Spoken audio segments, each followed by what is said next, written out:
Meeting of the Shelton Metropolitan Park District is now called to order. Have you both had an opportunity to read the consent agenda? Yes, I have. Okay, may I have a reading of the consent agenda? Consent agenda, voucher number 11 in the amount of $65,607.94 to the City of Shelton for the first quarter 2016 services. Shelton Metropolitan Park District meeting minutes from March 28, 2016. I make a motion to approve the consent agenda for the Shelton Metropolitan Park District special meeting, and I make a motion to approve that agenda. I will second that. All right, if there's no more discussions, we'll take a vote now. All those in favor? Aye. Aye. Opposed? Motion passes. So there is no old business, but we do have some new business regarding the levy shift changes, and Mark Ziegler will present. Thank you.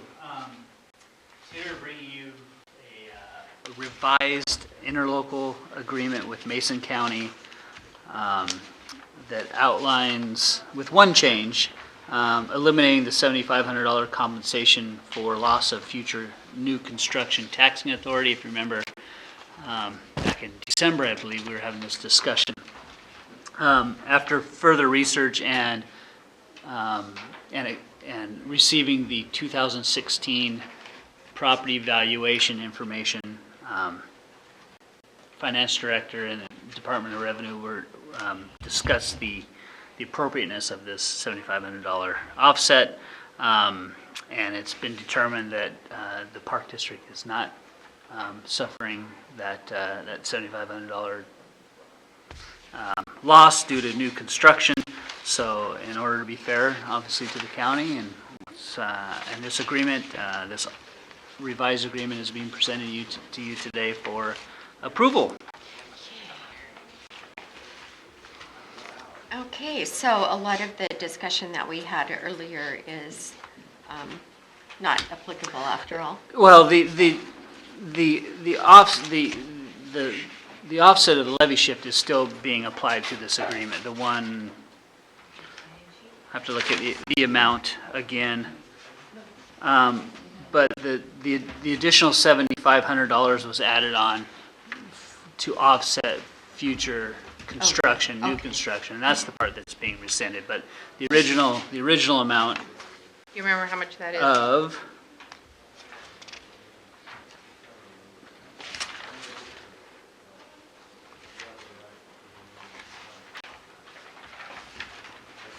it's not in the agreement.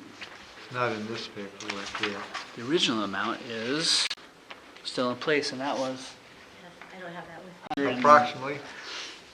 it was 100 and sorry, it's not in here. It was Over $100,000. It was over $100,000, correct, and we certainly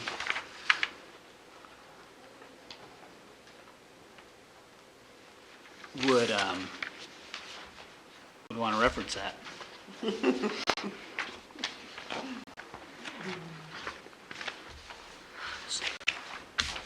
I think so.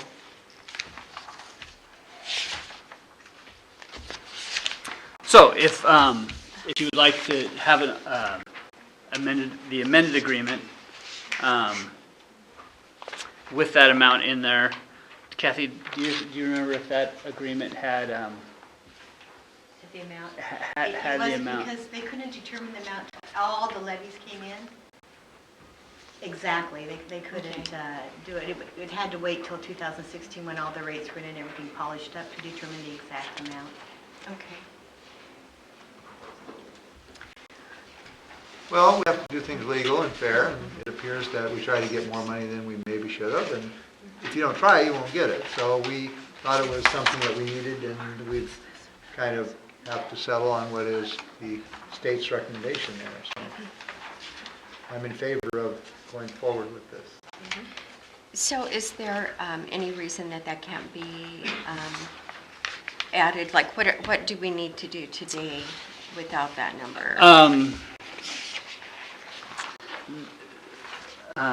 City Administrator O'Leary had discussions with the county over this agreement. So this agreement was discussed with them. They know it's coming. I think we can alter that so and look into that and see if we need to have that Okay. that levy adjustment now included. If that sounds right to our finance director as well, and then bring that back. Okay, okay. So the agreement states that the amount needed for that levy shift is what they need to pay us. I'm not sure if this would be fine because it's documented what it is at the assessor's office and treasurer's office. Okay. I'm not sure if the amount needs to be in here or not. Okay, okay. Well, if the board concurs, I would request a motion to approve the amended county agreement with the levy shift changes. I make a motion to approve the amended levy shift change contract with Mason County as of April 25th, 2016. I second that motion. Okay, I'm sorry, I neglected to ask if there's any public comment on this issue. No one has signed up. Okay, seeing none. All those in favor? Aye. Aye. Opposed? Motion carries. Okay, and then I have a note here that Vicki Look, to turn it over to Vicki Look for an administration report. Is there a... Okay, no administration report. Okay, is there any public comment regarding the Shelton Metropolitan Parks District on any other topic? None. So our next regular Shelton Metropolitan Park District meeting will be Tuesday, May 31st, on a Tuesday due to the observance of the Memorial Day holiday, and that will be a 1:45 meeting. This meeting is adjourned.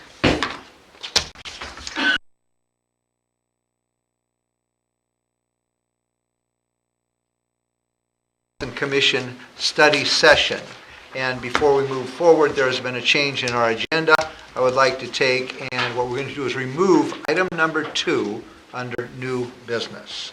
And that's involving a truck. So we're going to remove that and move forward to our commission weekly reports.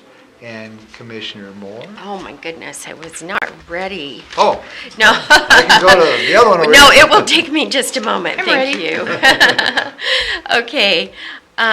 So tomorrow I will be attending a Housing Coalition event at Crossroads Housing here. It's our 100-day pledge to do more for affordable housing in our city. And then tomorrow evening, I will be attending a Capital Land Trust annual meeting. I'm part of a committee for United Way where we delegate which funds will go to which nonprofits. So in the next week, I'll be visiting a number of nonprofits, and so I will be seeing Parent to Parent in Olympia and then a couple other nonprofits in Olympia on Wednesday. And I will also be attending the EDC Industry Roundtable here at the Civic Center. On Thursday, I will be visiting Turning Point, Love Inc., and Habitat for Humanity. And on Friday, I will be attending the Arbor Day celebration at Maple Glen with a public barbecue to which the public is invited. That will take place from 11:30 to 1 o'clock, and this is our second annual Arbor Day event up there, so I'm very excited about that. You're all invited. Just please let Maple Glen know so they know how many hamburgers to cook. And that's it for this week. Could I just, what was the day on that? The barbecue part really The fascinated 29th. me. I like the 29th. I liked the Arbor Day theme, but once we got into the barbecued hamburger thing, I wanted to make a note of that. Commissioner McDowell? Okay, let's see. Tomorrow evening, I will be attending, I've been invited to I'll be attending an evening conference in Toledo for small cities. And Wednesday, I will be at the CDC Roundtable, Industry Roundtable here at the Civic Center from 9 to 11:30. They're going to be talking about value of added agriculture and food and beverage processing. And Thursday, I have my weekly briefing. Also, I've been invited to go to the Olympia Master Builders Board meeting and share what's going on here in Shelton as far as building and what's in the brewing. That is Thursday. And then Friday, I will be at Maple Glen for the Arbor Day celebration. So I have a busy week. All right, I'm and done. hamburgers. Hamburgers, yes. All right. Thank you very much. What I will be doing this week is I will be leaving tomorrow afternoon, going to Wenatchee, and I'll be attending a mayor's exchange over there. And one of the main reasons that I will be going there is to network and communicate with other mayors, other cities across the state on how they are dealing with a lot of the problems that our city faces. The main event that I will be involved in is actually communicating with about concerning the Sewer Funding Coalition, which I started a couple of years ago. The Association of Washington City has that now under their umbrella, and Shelton is just a member of that, and I am the spokesperson for Shelton on that issue, and we have a board of 3 mayors in the state that are our board, and Association of Washington Cities is putting us on the agenda for the Everett meeting, which will be our city meeting, and we will be talking more about how to get more funding for cities, especially the small to mid-sized cities, on huge sewer infrastructure debt. And so because of our policy of the way commissioners communicate, what I'm going to do is remind Kathy McDowell that if she goes to Toledo, what would be good is we have some little buttons for you to take with you, little stickers. Yay. Wendy is printing them up now, and what we'd like to do is, if your community, the company says, what's happening with the Sewer Funding Coalition, said it has been transferred into the hands of the Association of Washington Cities. Shelton is a member and a part of that, and that we will have a room and a meeting time at the Everett conference. Okay. If you could be our spokesman on that issue, I will. I would appreciate it. Do I get extra pay for being that? Absolutely. Okay, good. So that's what I'm planning to do this week, so I'll be there Wednesday and Thursday into Eastern Washington, and that completes our weekly commission reports. Next is we're going to have a proclamation. And I believe Commissioner Moore is going to read a proclamation, and this is also a proclamation concerning the Arbor Day, I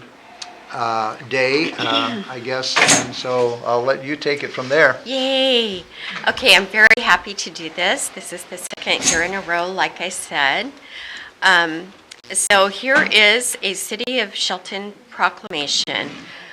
Whereas trees and forest products have played a vital role in the history of the City of Shelton, and whereas the presence of trees throughout the city contributes to the natural beauty of livability of the community as a whole, and whereas the celebration of Arbor Day is a long-standing tradition for cities that wish to display their support of trees in the community, now therefore the Shelton City Commission does hereby proclaim April 29th, 2016, Arbor Day in the City of Shelton, and urge all citizens to continue to recognize the importance of trees in our community and express this through the recognition and celebration of Arbor Day.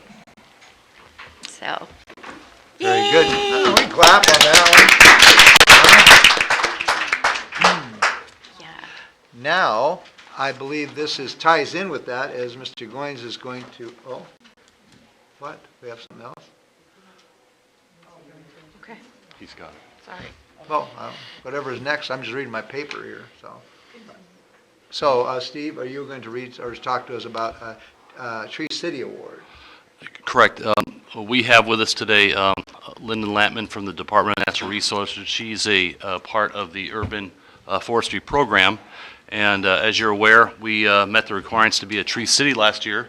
So she has a brief presentation of awards for the city. So with that, Thank you for inviting me here today, council members and Director Goins. I appreciate it. We are so thrilled to have Shelton back as a Tree City USA. It's been a few years, there's been a little lapse, but we are very happy to see that you are here, and the trees are still in the community. I took a little walk around the block, and there's an absolutely gorgeous horse chestnut blooming right now, right down the street, and it is so pretty. Did you see the big one on this White House right over here? That great big tall sequoia across from Morocco Coffee? I did see a sequoia as I was driving around. Okay, that's mine. Is it? Oh, congratulations. Well, I share it with my neighbor, it's right on the property line. I'm sure they planted it on my side of the fence when they started it, but, 100, 150 years ago, I'm sure it kind of crept over, but Now it's a shared tree. there you go. we And share it. but that's a great point, because the community forest is shared by the entire community, right? It's not just one person's tree, it's the That's entire right. community. And you are joining 85 other tree cities in the state of Washington. Wenatchee happens to be one of them. So when you go there today, you can Hug a shake tree. hands and link arms, or whatever you're going to do, go hug a tree. There you go. Yeah, and I'm really happy to hear that you're celebrating Arbor Day on Friday too. That's one of the standards that you have to meet, and I'll talk about that in a little bit. But the Department of Natural Resources manages forest trust lands for the timber base that you avail yourselves of. We also manage aquatic shorelines, which is also important to this region. But the thing that connects those two is the urban area. And so communities like you, like Shelton, taking care of their trees for the benefits they provide are so very important to this state. All of the clean water that is coming down from those uplands has to run through an urban area. And trees actually help to capture some of the storm water, reduce it, that overland flow, to keep the water clean going into the urban forest.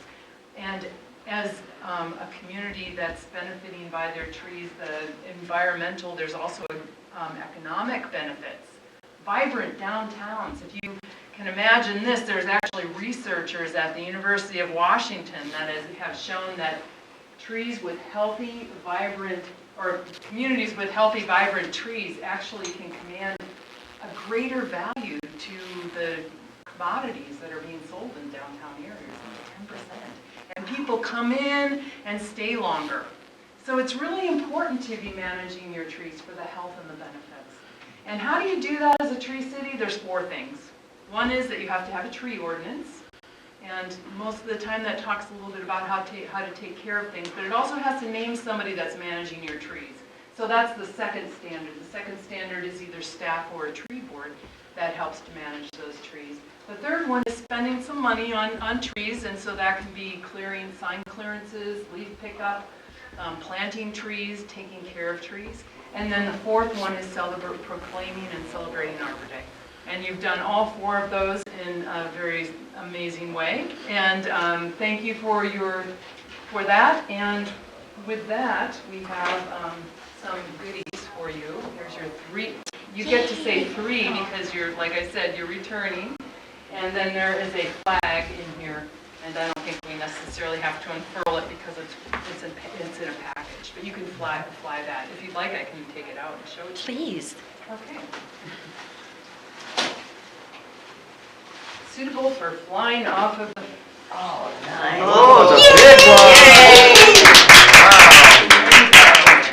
She's gonna get a picture. Backwards. Yeah, oh, Upside down? yeah. No, it's Oh, it's inside out. this way. There you go. I know.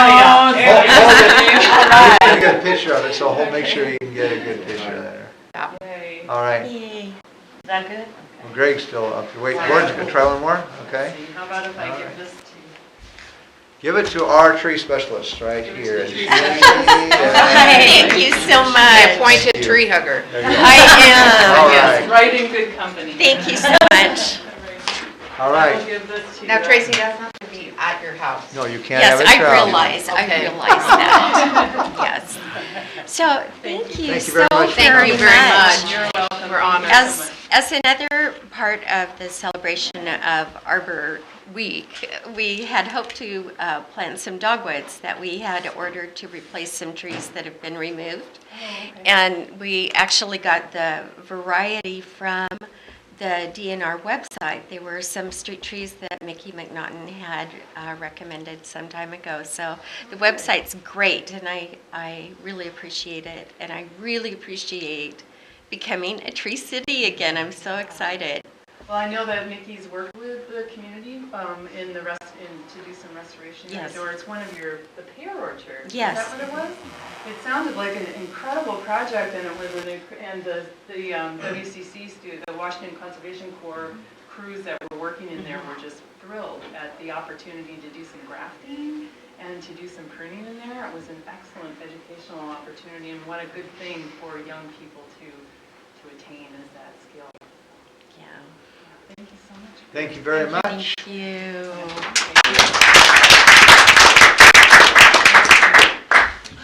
All right, next on our agenda is one opportunity for general public comment. So you can talk about anything you want to talk about for 3 minutes.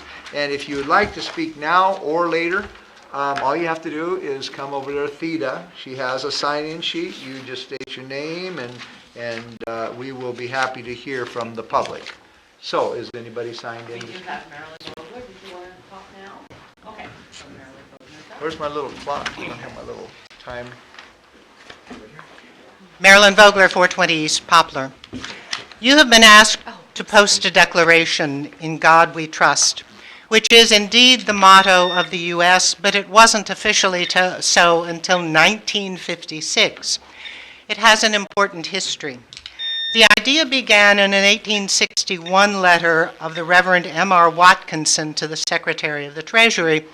The Reverend's letter began, "You are probably a Christian."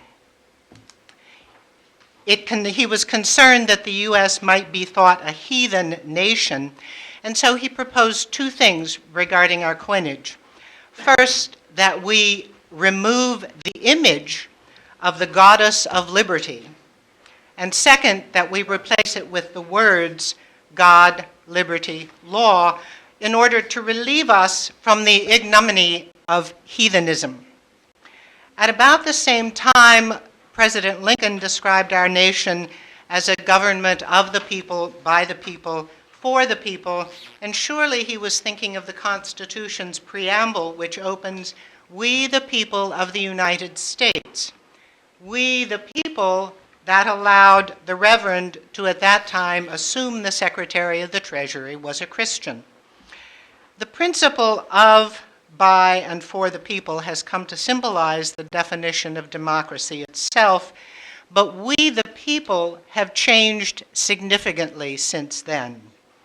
If you equate of, by, and for with the ability to vote, the 15th Amendment said a citizen can vote regardless of race, color, or previous servitude.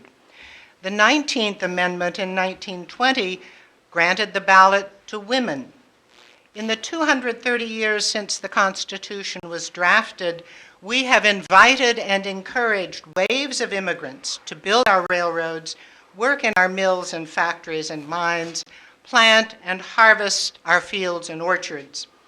Today, we the people include atheists and agnostics, as well as Sikhs, Jews, Christians, pagans, Hindus, Buddhists, Druids, spiritualists, and even Mormons and Catholics, who some scholars argue are not Christians.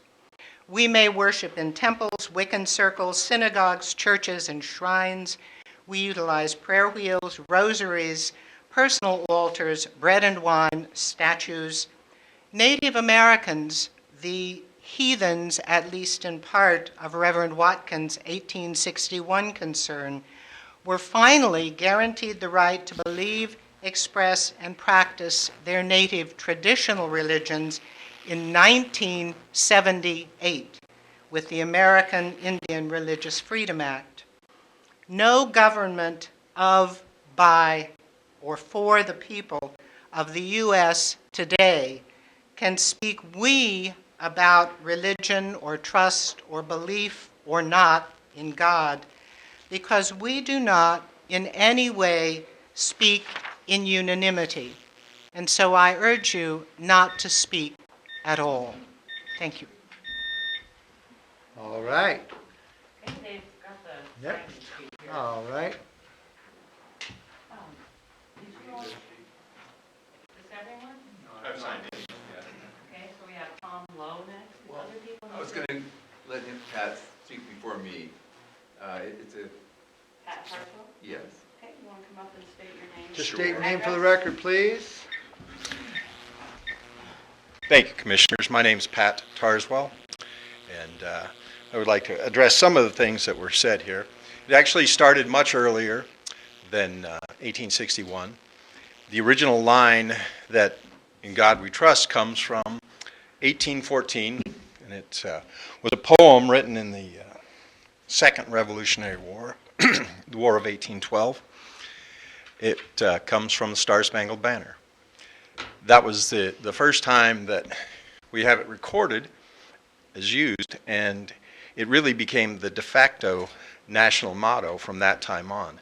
It wasn't put into law until 1956, I think. I'm not sure exactly when it was, but it was in the 50s that it was decided to be put into law because we were fighting the Cold War at the time. And I can't recall the senator's name, but he pointed out that the difference between what we stood for and what other nations in this world stood for was we understood that our rights came from God. They made it a generic God so that it was not specifically any one God, but we have acknowledged since the Declaration of Independence that our rights come from God. We're endowed by our Creator, it says. And every morning we get up and we, at various meetings we say a Pledge of Allegiance. And we pledge allegiance to our republic, one nation, under God. Well, if we're under God and our rights come from God, should we not trust Him? So displaying the national motto is more patriotic than having anything to do with any given religion.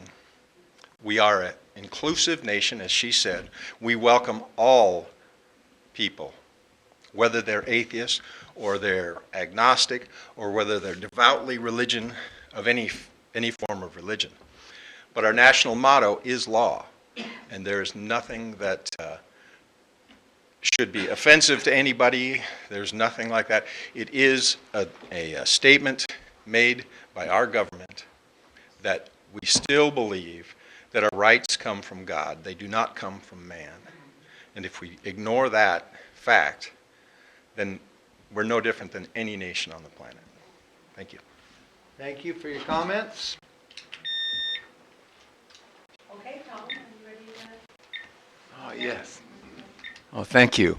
My name's Tom Lowe, and my address is 261 Southeast Clearwater Ridge in Shelton here.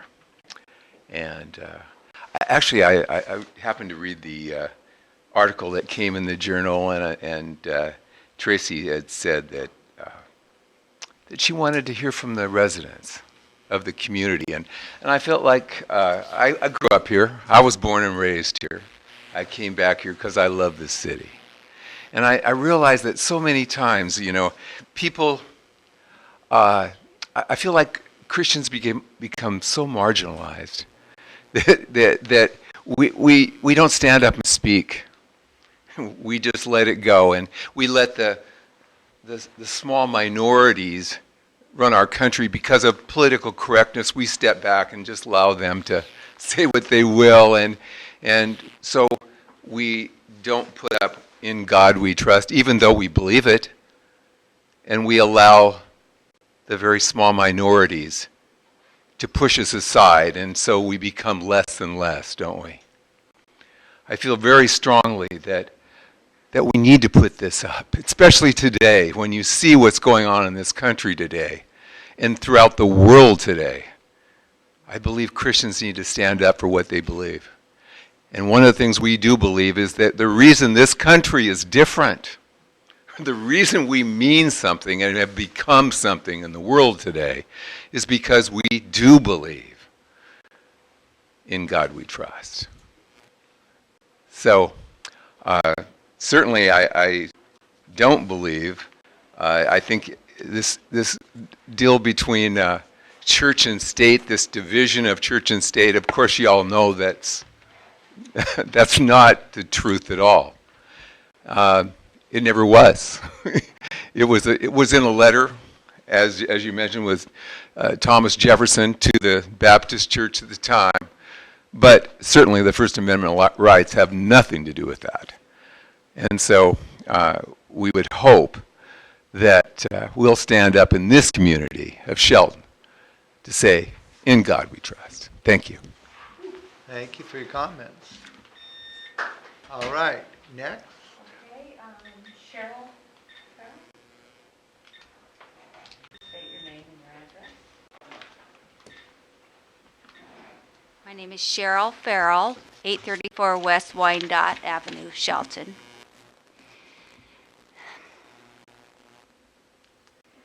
I believe the motto, "In God We Trust," should be displayed in our city government chambers and offices. Our nation, from its beginning, recognized that God was our creator and we get our rights from Him, not from the government.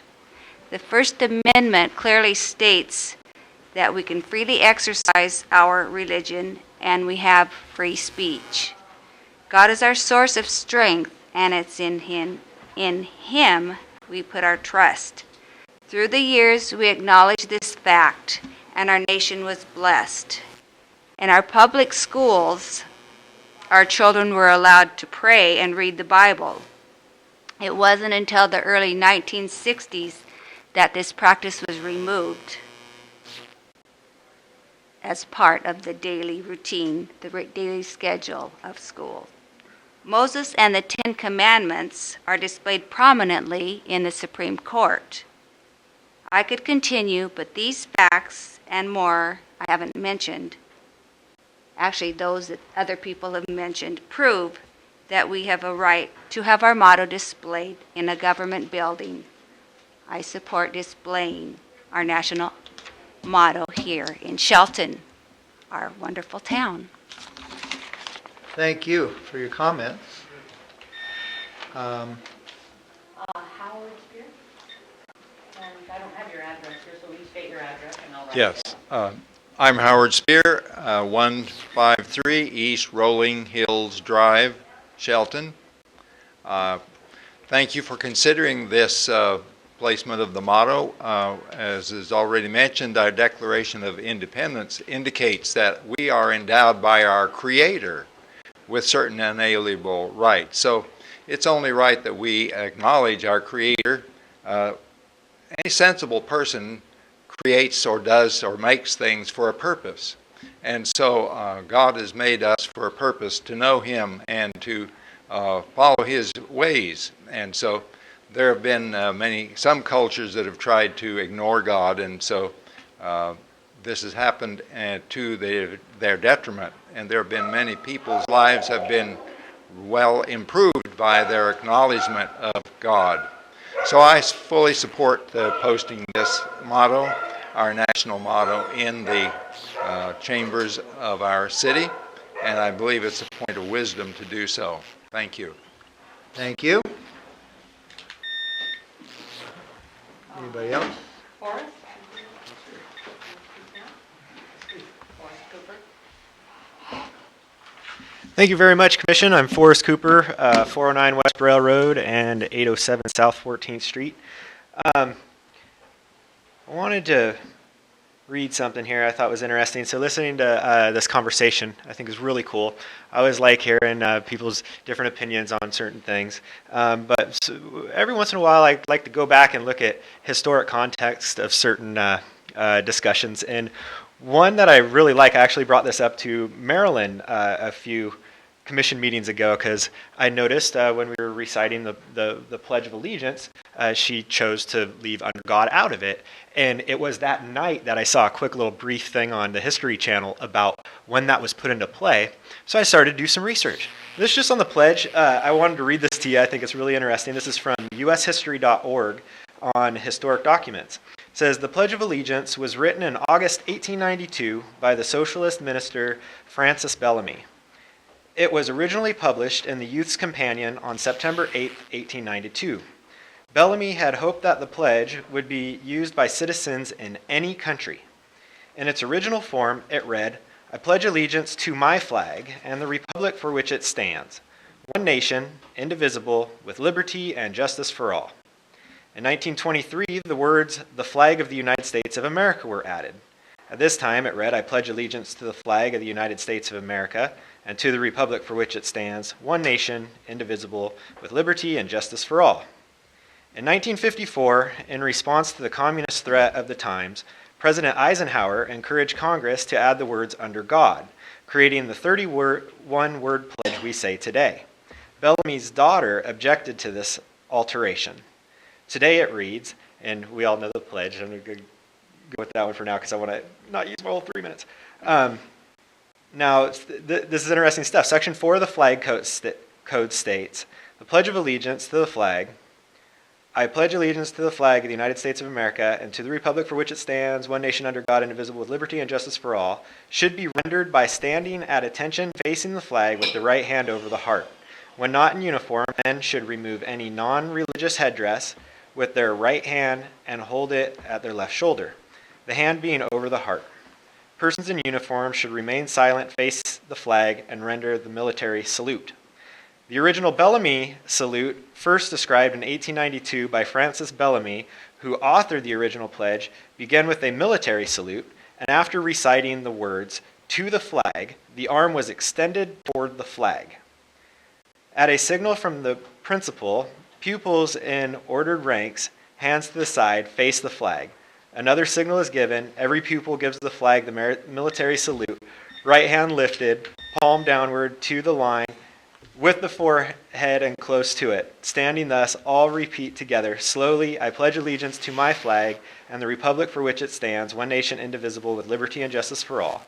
At the words, to my flag, the right hand is extended gracefully, palm upward toward the flag, and remains in this gesture till the end of the affirmation, whereupon all hands immediately drop to the side. Now that's from the Youth Companion. There's one more tiny paragraph, it's one sentence. Shortly thereafter, the pledge was begun with the right hand over the heart, and after reciting to the flag, the arm was extended toward the flag, palm down. In World War II, the salute too much resembled the Nazi salute, so it was changed to keep the right hand over the heart throughout. I think it's always important to just look at how history and also our current world issues have affected some of our traditions, and also it's good to go back to the original. So I just wanted to read that to you. I thought it was kind of interesting. Thank you. Thank you. Anybody else signed in? I don't have. Okay, so if anyone else would like to speak, now would be an opportunity. And you just have to sign your name, and we welcome comments from the public.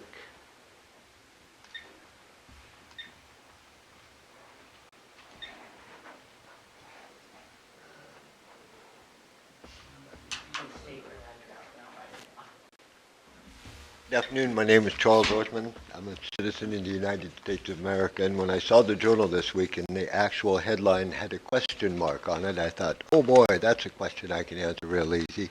It's kind of refreshing hearing Forrest talk about Francis Bellamy. He didn't do the demonstration, but the physical way that Bellamy developed the salute was he actually got the idea from the Native American tradition of showing the open hand and saying the word peace, which means, or how, which means peace. And then Hitler and Tojo, Bellamy raised it up like that, they made fun of America, so they stole it from us, circa 1941 or so. So we discontinued using it, went to the hand over the heart. It's nice you did your research in that area. I took a more legal approach to doing my research on how to answer this question, and I discovered that in the case, the model was first challenged in 1970, Aronow versus United States in the Ninth Circuit Court of Appeals ruled, quote, "It is quite obvious that the national motto and the slogan on coinage and currency, In God We Trust, has nothing whatsoever to do with the establishment of religion. Its use is of patriotic and ceremonial character and bears no true resemblance to a governmental sponsorship of a religious exercise." Previously, in 1952, in a Supreme Court case, Zorak versus Clausen, the Supreme Court also held that the nation's institutions presuppose a supreme being and that government recognition of God does not constitute the establishment of a church state as the Constitution's authors intended it to prohibit. Thank you. Thank you very much. Anyone else want to speak at this time? Hearing none, I will give what we have done since this issue has come to this commission. We have talked to our administrator, and they are in communication with legal. I think it's always good. Everyone wants to do things that are legal. And so as we commissioners sit here, everyone has to understand that in the community, not everybody's going to agree with everything. Let's just kind of be real with that one. But what we have to do is we have to decide for what our community wants, what the whole of the community wants, and basically I am in favor personally of having a motto that says that. I'm not against it. But we have a legal opinion that we're waiting for, and one thing I will say is and I don't Google things very often, but I did Google. My research was push my Google button, and it said that 69% of Americans believe in God and have a personal relationship with Him or them. 69% is a big number to offhandedly just reject this request. So we are still waiting for legal's opinion on this, and then it appears the debate is robust, and just because somebody wants to do something this way or that way, I've always been one to say, this is the forum where everyone has a right to speak and present your ideas, and we as commissioners have to decipher what the best ideas are that we're going to do to broadly support all of the community. So I think that's the best I can explain our position. First, we have to get legal's opinion on this, and then we can think about what we're going to do next. So it may take a couple weeks, a month, I don't know. So that's where we are today. If my fellow commissioners have anything they want to add to that or talk about that, they can at this time. It was something I came to this commission meeting and it wasn't on my agenda. So, but I appreciate community's involvement in all of our decisions.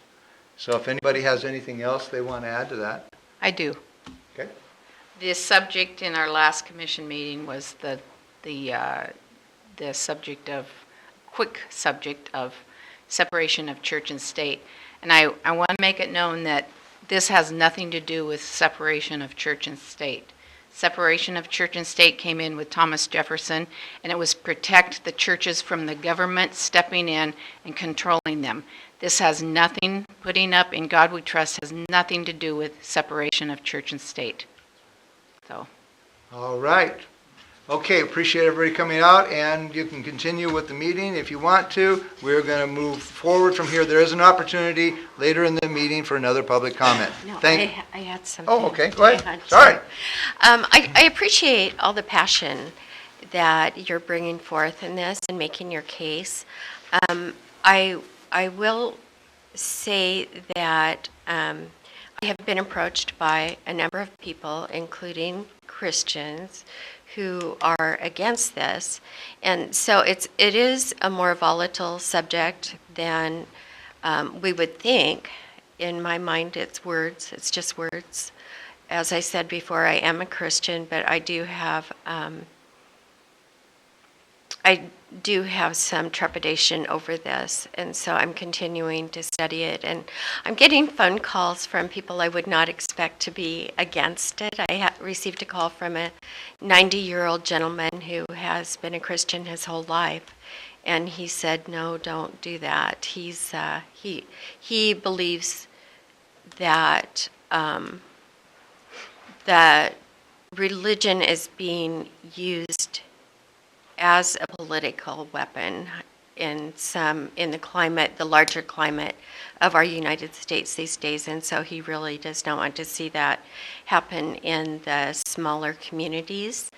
And I think we have to respect the people then, and their questions and their reasoning for this. And so we'll continue to look at the options, and I realize this is kind of a movement that is sweeping across the states from the conservative Christian voting bloc. And so thank you so much for coming in and very respectfully stating your case. I appreciate that very much. All right, thank you very much. Next on the agenda is our consent agenda. So are we prepared for reading the consent agenda? Yes. Okay, could we please have a reading of the consent agenda? Consent agenda, vouchers number 11502 in the amount of $25,079.28 to the Department of Revenue.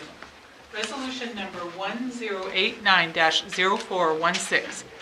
A resolution of the City of Shelton, Washington, providing for the submission of a proposal to the qualified voters of the City of Shelton at the primary election to be held on August 2nd, 2016, for their approval or rejection of a 6-year levy in the amount of 50 cents per $1,000 of assessed value of property to fund emergency medical services. Resolution number 1090-0416. Resolution of the City of Shelton, Washington, providing for the submission of a proposition to the qualified voters of the City of Shelton at the general election to be held on November 8th for their approval or rejection of a 6-year levy in the amount of 34.791 cents per $1,000 of assessed value of property to fund emergency medical services. All right, is there a motion to approve the consent agenda? I'll make a motion to accept the consent agenda for Monday, April 25th, 2016. Motion seconded. There's a motion and a second to approve the consent agenda. Any further discussion? Hearing none. All those in favor signify by saying aye. Aye. Opposed? The agenda passes. There is no old business today, but there is an item under new business which is going to be presented to us by Mr. Steve Goins. Thank you, Mayor and Commissioners. Once again, describing elements of our comprehensive plan update. As I've described previously, we'll be bringing forward different components of this over the next several weeks, culminating in hopefully a single action that will happen later this year, trying to bring items forward as they're ready and as we can discuss them. In this case, we have an item that's we're still trying to pin down. We need to coordinate with Mason County for a population allocation for our 20-year projection. We had a back and forth with the folks at Mason County some time back. We're asking for that to be revisited, and I have a memo drafted by our consultant that sort of describes some of our objectives, and I'll take a second here to pass that out to you.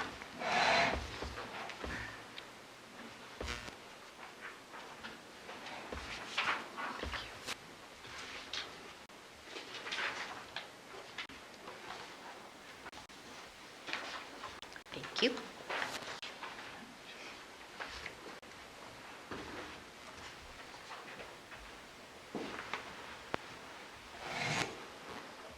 The most important part of this is the two tables.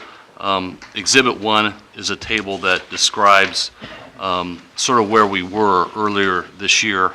It shows the OFM, which is the Office of Financial Management. They're the department within the state that provides these population numbers for all the different cities and counties utilize, and how we came up with a number for the Shelton City and UGA. Our planning is to accommodate both growth within the city as well as the UGA itself, anticipating that those areas could annex in the next 20 years. Our request is reflected in Exhibit 2, which is on page 2. We're requesting a number that more closely resembles the population allocation we received during the last update, and it seems to better reflect more current trends. The numbers we're getting from OFM as well as Mason County themselves seem to indicate there's been a fair amount of growth in the Shelton UGA, particularly the last 5-6 years, certainly outpacing growth in the county. And we're asking for reconsideration of those numbers. Until we have that finalized, there's a lot of elements here that we can't move forward on, so we're hoping that that piece can move along pretty quickly. I wanted you to be apprised of this request, and I'll give you an update on this in the coming weeks. Perhaps as soon as a couple weeks. I'm hoping to schedule a time where a consultant can come down and describe some of the alternatives that are being contemplated for the UGA expansion, and I'm sure that this would be an element of the discussion on how we assign zoning to those different areas. Two other pieces that are part of this review today are related to development regulations. There are 2 draft ordinances in your packet. One of those is to ensure that family daycare providers are allowed in all areas that are zoned for residential or commercial uses.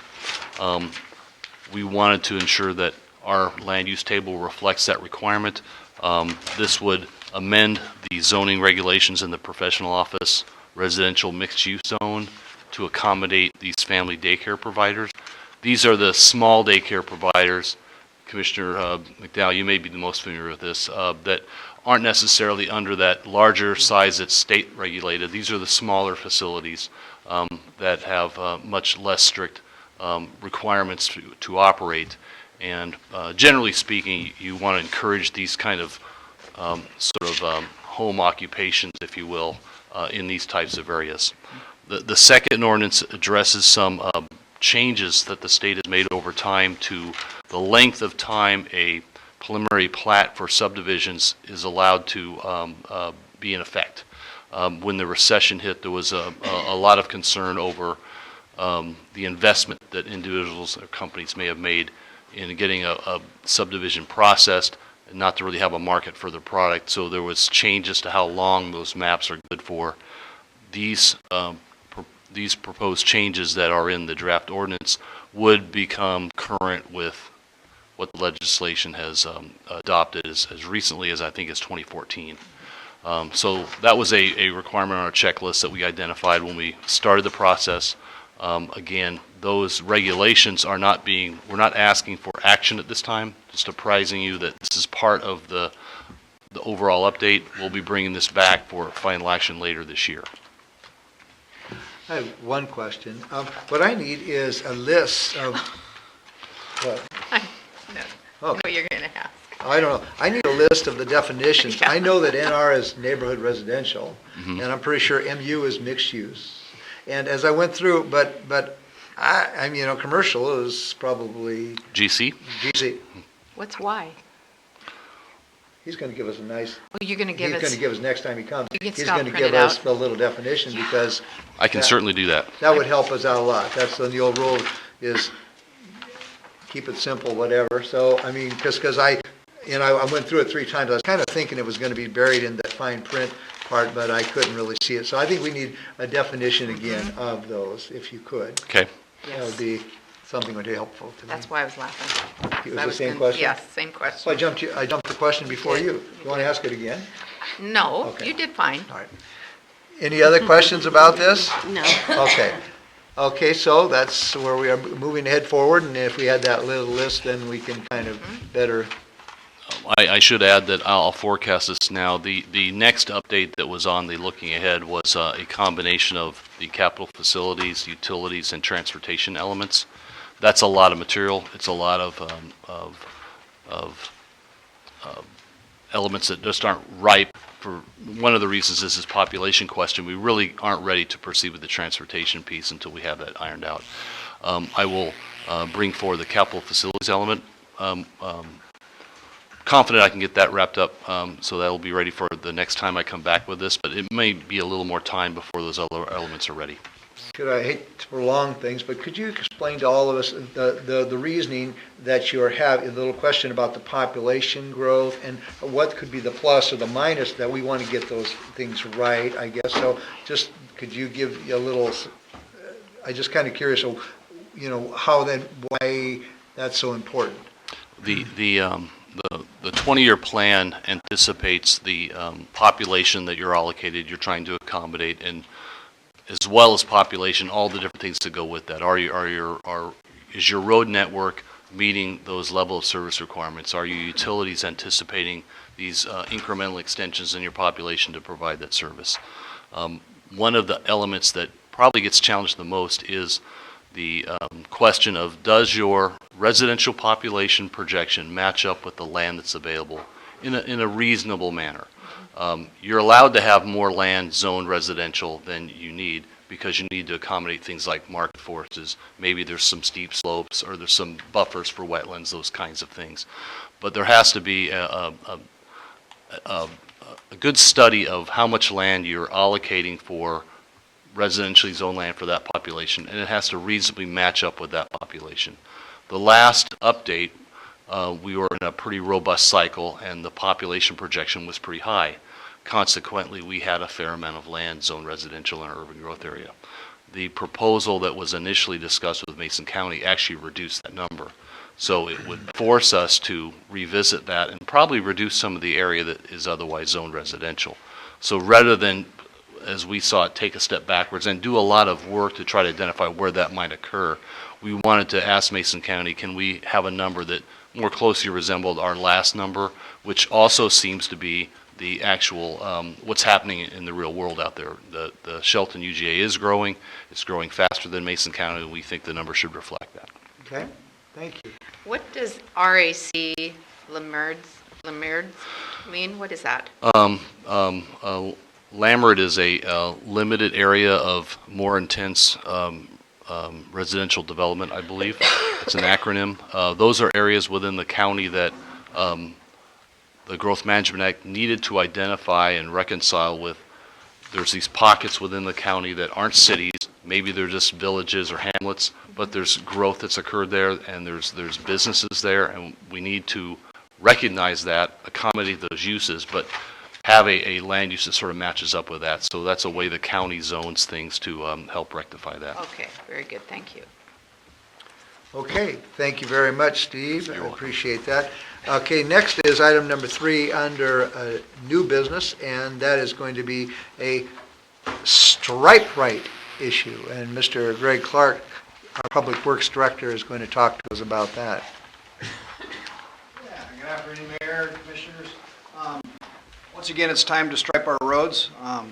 We, every May, typically, right before Forest Festival, we like to give the city a fresh paint job, so to speak, with fog lines and center lines, and there's no way we in-house can do that. It's something we have to contract out for. We have several vendors that typically annually submit to us based on, we call them, ask for a bid, and that's what happened again. Stripe Right's been, however, the low bidder for I don't know how many years, but they continue to do a good job for us. It provides for safe night travel, certainly the reflectivity of the paint. And so this year's bid is of $14,906.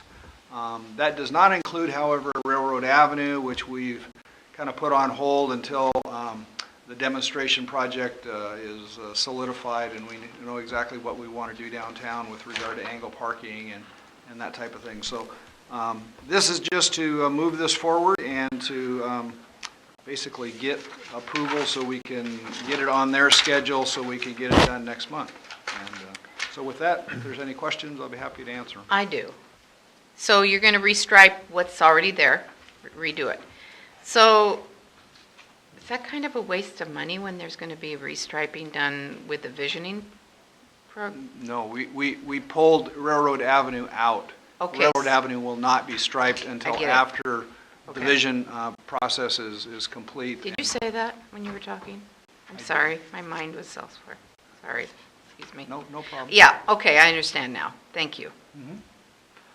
Sounds like just a typical cost of doing business item. It sounds like you have a relationship with the company and it's been working out good and the bid came in right, so I have no questions. I just had a question about, we had received some complaints and requests for maybe more distinct striping up along Wallace Nealand from residents at Christmas Village. Are we going to be able to accommodate that with this job this time? Actually, no. This is for painting only. What you're referring to is they had approached us to actually put reflectors, which requires grinding a semicircle and then depressing those. So otherwise, the first snowplow that goes along, they just all go away. But we will hopefully be able to do that in the future. That would be an independent contract, though, for a company that does that kind of work. And as we move forward with the Transportation Benefit District and more money becomes possibly available for that type of work, the commissioners can weigh in on if that's a priority, and we certainly would be more than happy to do that on our main arterials. I don't think we do it throughout the city, certainly, but on our main arterials, that would make good sense. Yeah, the discussion was there was just some difficulty, especially as our eyes get older, seeing differences. And so I'll look forward to that. I will let them know we haven't forgotten. You bet. It takes a specific type of large grinding equipment to do that type of work. It isn't something we could do in-house. So. Okay. Okay, thank you. All right, so it appears we concur that we want to move forward on this, and what we'll do is place this on the consent agenda for May 2nd, authorizing the mayor to sign when returned from the contractor and the city administrator to make the necessary budget modifications. Thank you, Mr. Clark. That moves us into now the administration report section of our meeting, and we are going to have a discussion about our recycling program by Gregory Clark. No. Let me get Craig Gregory, not Greg Clark. So, too many Gregs. Yeah, I'm getting confused on that one. So, okay. Commissioners, Mr. Mayor, thanks for having me. After being appointed, taking over as the Public Works Superintendent last summer, I probably overwhelmed myself a little bit by trying to dive into all of the utilities and trying to look at those and make sure that we were doing business the most efficiently way possible to keep the rates down for the citizens of the city of Shelton. After starting in on that, I kind of backed up and looked at the utilities and prioritized them by the ones that were struggling the most. And the first one was the solid waste department. And took a fairly brief look at it and brought just a few things back to Mr. Clark, Mr. O'Leary, and they tasked me with taking a little more comprehensive look into this, and that's what we've been doing over the last, about 6 months now. Through this, there's been a lot of work put into this and a lot of drafts of this. We've, as you said earlier, we're trying to keep it simple, but I would like nothing more than to have questions throughout this just so everybody understands. There is a portion in the back for questions at the end, but I'd really like to address any of those questions as we move along, if we can. Because it is a little difficult to understand the entire utility, as there are many different pieces to it. So, just kind of the first, I guess I kind of hit on the first page there. If we go to the next page, we've had a decrease in overall net position over the last 3 years. There have been no rate increases since 2011. We did, per the commission, 3 rate increases, 2 in 15.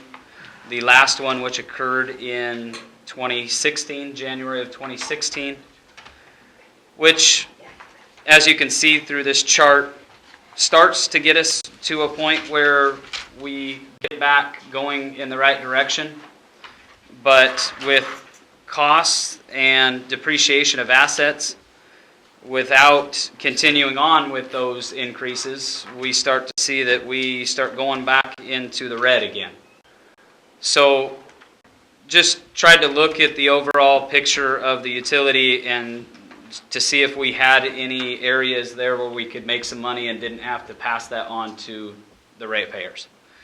And if we go to page number 3 there, we did come up with quite a few after really looking at this, extensive talks with not only Mason County Garbage, but RDC Republic out of Seattle, who processes recycling. Took a look at the roll-off box policy that you guys passed back in December of 2014 and came up with some revenue sources. These are net revenue sources. The collection and sale of commercial cardboard and the collection and sale of commercial recycling, which, just one caveat to that, we have to understand that we are in competition with recycling for any competitors, which our competitor at this point would be Mason County Garbage. We are not given that right as we are with solid waste. The roll-off box is ours and ours exclusively. Mason County Garbage right now is providing that service just because we haven't been able to in the past. But I think ramping up that policy or that program would be fairly easy to do. The commercial recycling at this point, we are driving by those accounts right now that are serviced by Mason County Garbage, and we'll get into that a little further back in this presentation. So those are kind of the ideas. As you see, net revenue could be somewhere in the range of about $85,000 annually. So there's a few things that need to, if we go to page 4, there are a few things that would need to happen. We've got to spend some money to make money. We would need a trailer and chassis to put our recycling in.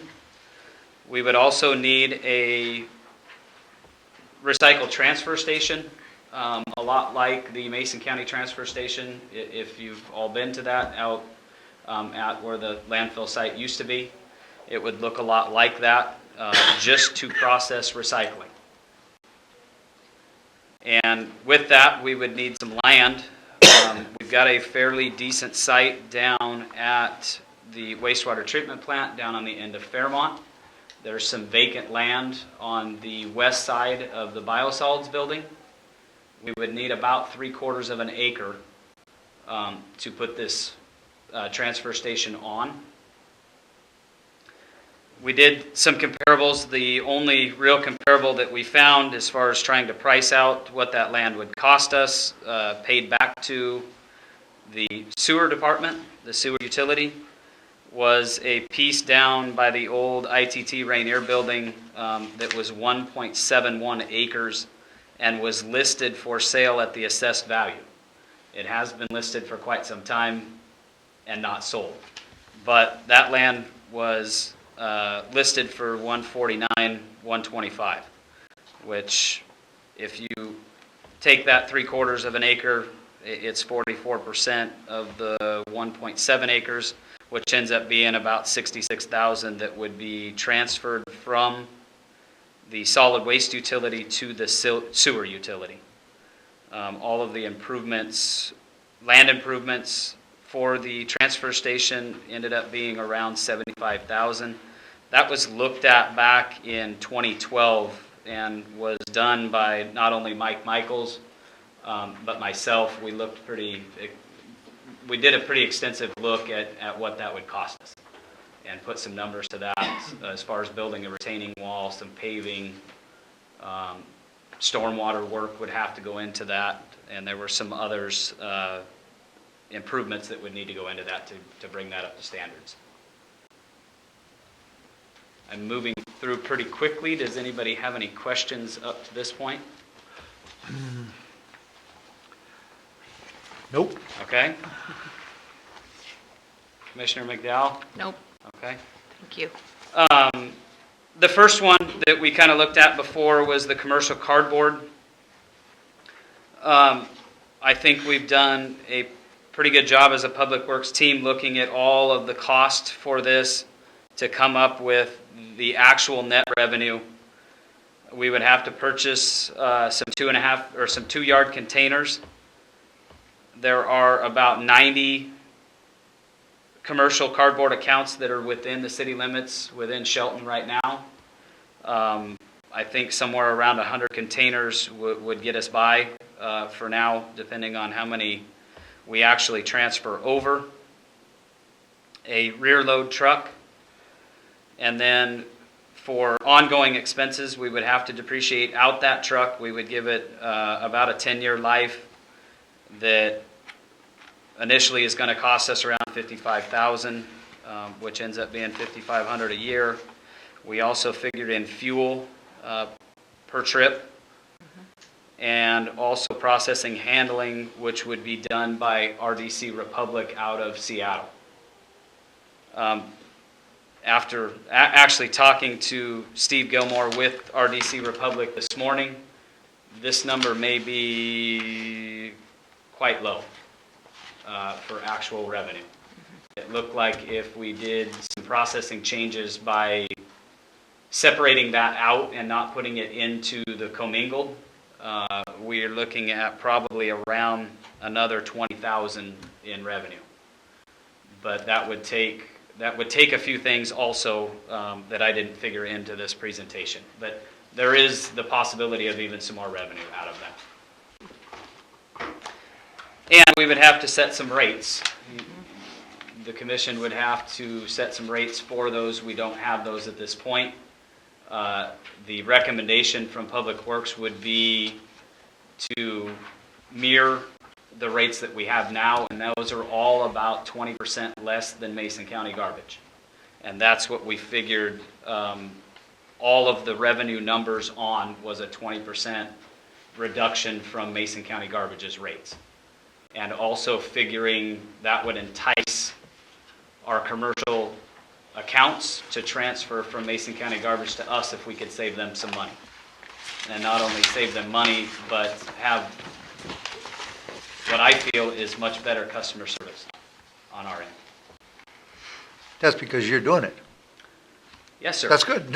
You should be proud of your job. There you go. Yes. So any questions as far as the numbers go on the commercial cardboard? Well, on a lot of this, what we're kind of saying, for example, you're saying that at the moment that, let's just take cardboard for example, that our rates would be 20% lower than Mason County's garbage, but we got to buy some equipment. That's correct. So in reality, we're 20% lower, but we may need 20% higher to get the money to buy the other equipment to do the job. And I mean, the rates would actually be higher if we actually buy the equipment. Is that right? Am I missing that? No, if you look at this, that's why I said to start with, we have to spend some money to make some money. So you got that already in there. If you look at the net revenue annually, it would take us about 5 years at this reduced rate to cover the actual cost of all of the startup equipment that we would need. Okay. At that point, we would be in the black from that point forward.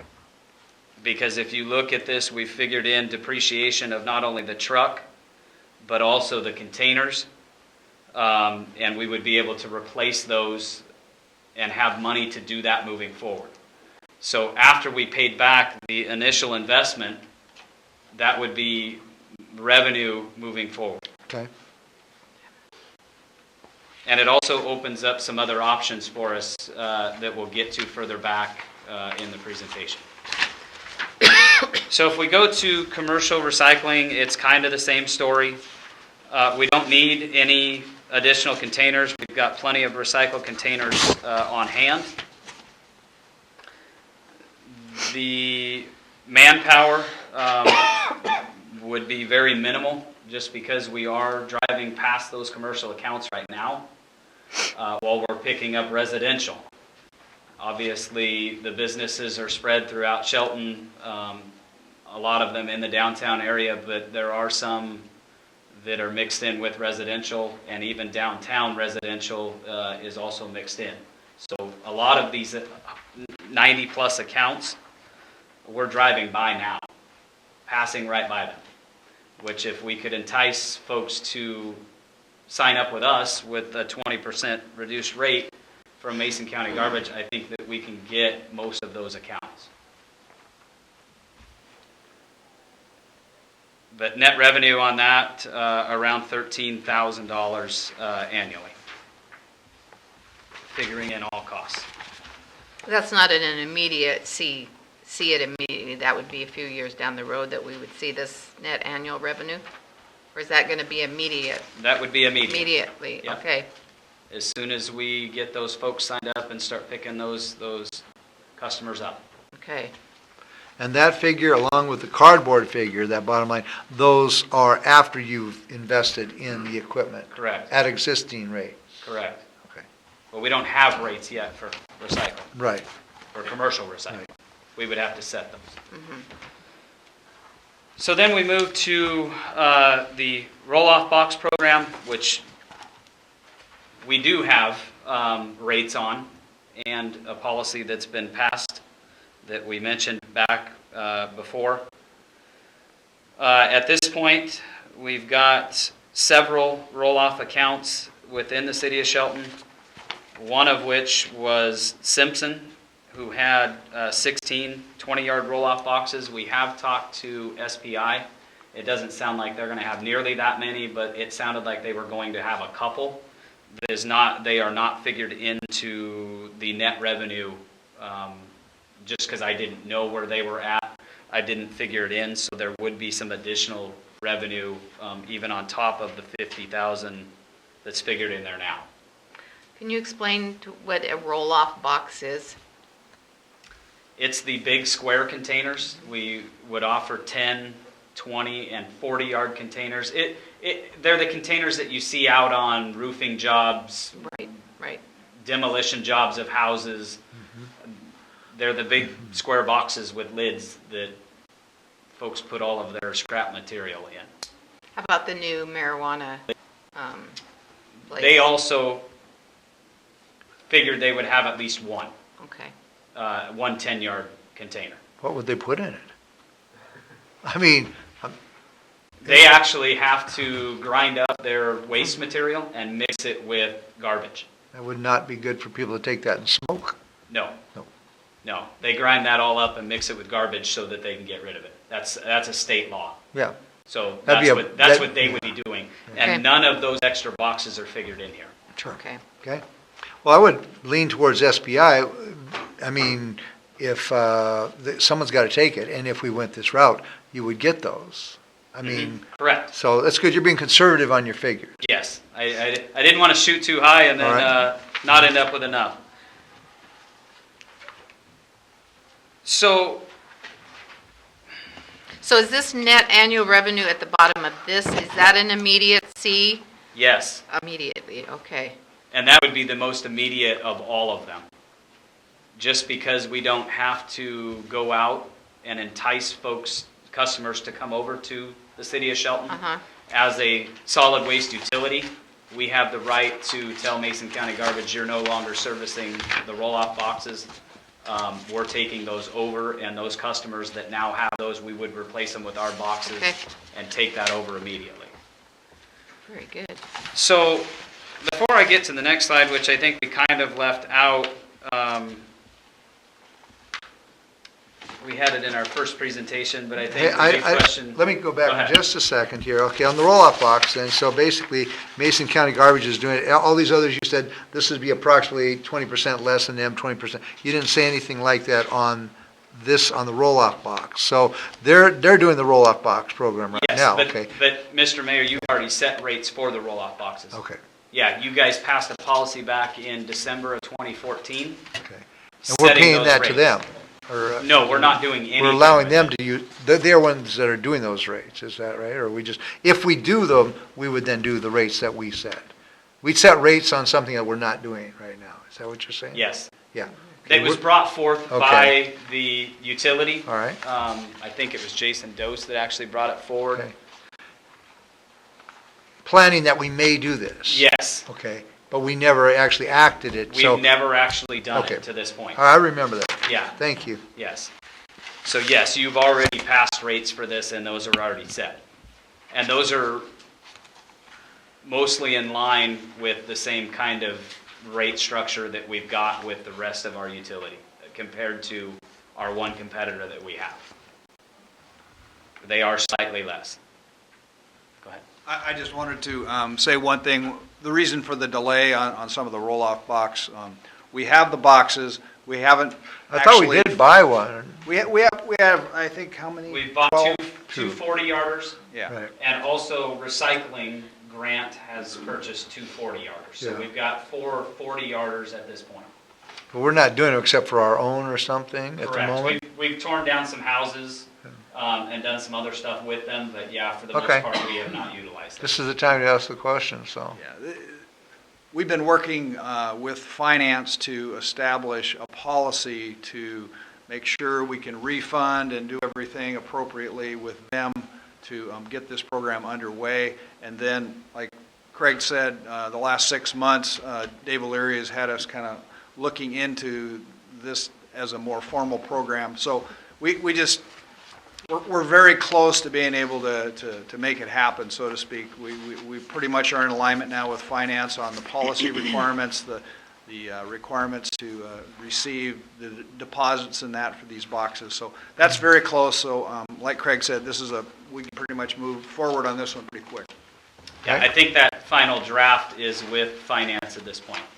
So we're very, very close with that. But to get that done, we have to do the rest of it. And that's the big question at this point. I think that probably is going through everybody's mind.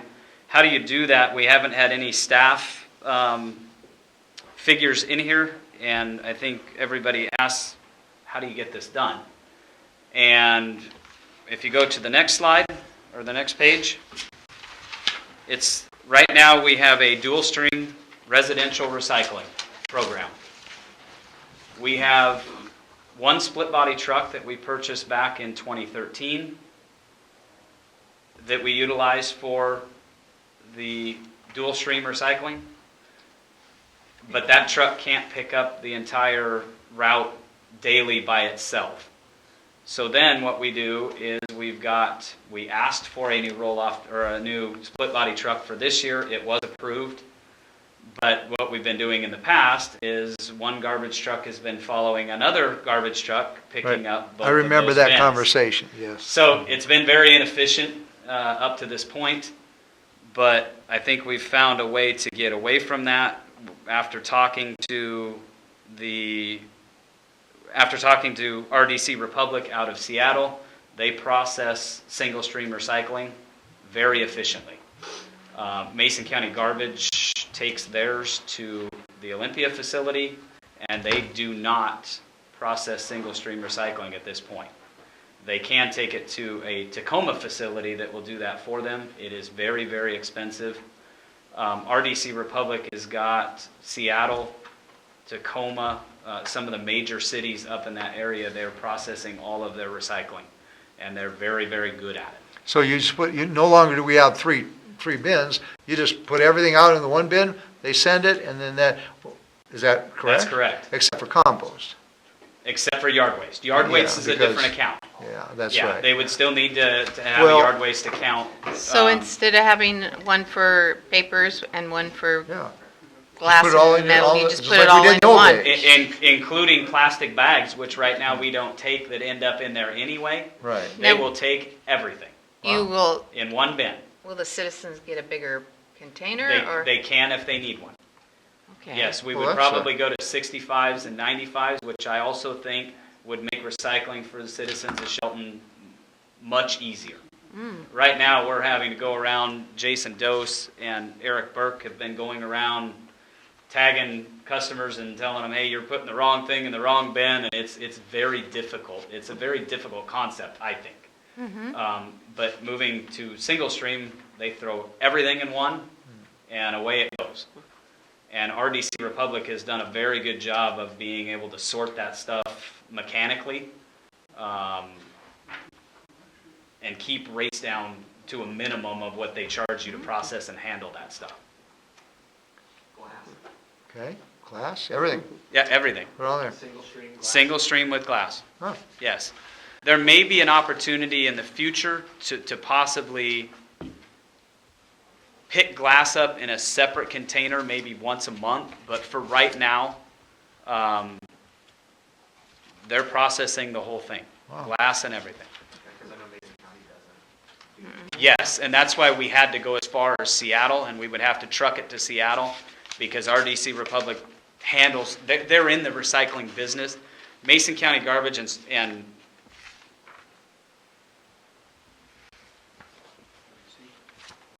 Solid Waste, the parent company of Mason County Garbage, Waste Connections, sorry, lost it there for a second. Waste Connections, they don't do a lot of recycling. That's not their thing. They like solid waste. RDC Republic is a recycling giant. They do things that others just don't do. Marilyn? Question, would we be able to expand our recycled plastics like clamshells and styrofoam to match what Seattle does? They do not take styrofoam at this point. Okay, but clamshells, the plastic things, do you know? I can't answer that at this point. I know that we did talk about styrofoam, and it's a touchy subject. They do take it at times, but it decreases your commodities value, and your processing and handling definitely goes up at that point too. So we don't take it at this point. I wouldn't recommend getting into that. It's going to decrease the value of what we're actually taking in. Okay? So are you figuring in the cost, the time, the gas, everything to take it up to RDC? Yes, that is the average price per ton, Okay. handling and processing, and that would be most likely a private hauler. If you look back in the slides earlier, there is a trailer and chassis figured in there that we would have to purchase, that a private hauler would have to haul to Seattle. And we have figured that into that cost of $114 a ton. Okay. And I just want to explain this one because Greg and I went back and forth and trying to understand this concept. If you look at the dual stream recycling, right now we process around 673 tons of recycling annually. And that ends up costing us with Mason County Garbage about a little over $26,000. But if you look at the single stream, this 961 tons of material would include all of the commercial cardboard and commercial recycling figured in. So if you look at the annual cost of both of those, we can do these other two revenue generators for about the same cost going single stream as we would the current state that we're in with dual stream. Why doesn't Seattle has individual for recycling, and, I mean, why doesn't Seattle go single stream? Maybe they do, I don't know. I believe they are under single stream right now. Okay, I see the news, and then I see, I know that composting, they got a new thing where you get fined if you put it into your thing, and so. Composting, a different story. Yeah, I know, yeah. Okay, well, that's good, we should probably keep up with Seattle. No. Keeping up with the Joneses. So I just wanted to confirm that all of these costs and all of the revenues, that's all related specifically to the solid waste utility. That is correct. So the revenues go into the solid waste utility? That is correct. Okay. Thanks. Yeah. So, the split body truck that we purchased back in 2013 certainly wouldn't be wasted at this point. It could be used to pick up recycling and garbage on some of the routes that we have right now. Some of the smaller routes, like Wednesday's route is a smaller route for solid waste, and that could be utilized to pick up trash and recycling on the same route. So that truck doesn't go by the wayside at this point. It still is being utilized and definitely can realize some efficiencies with that. So, but we would not recommend purchasing another one moving forward. So if we go to the next page, I guess the big question is, how do we pay for it? Right now, the commission has passed the budget to buy a split body truck for 2016. There's $336,000 in the budget at this point for solid waste to purchase a split body truck. Oddly enough, all of these improvements and everything that we need to start up and implement these programs totals up to be $336,110. Oh, gosh. I'll pay the $110. That's I'll key. pay it So right all we're now. looking at is a deficit of $110? That's correct. And if we But you don't get the truck. We don't get the truck, but but you we don't don't need the need the truck. truck. Don't We're need it. actually taking a truck off the road, and we would actually be able to, at this point, we've got an 04, an 06, an 07, a 13, and a 14 garbage truck at this point. We would be able to surplus the 2004 just because it's used for a backup right now, but we wouldn't need that if we're only running 2 trucks on routes Okay. at this point.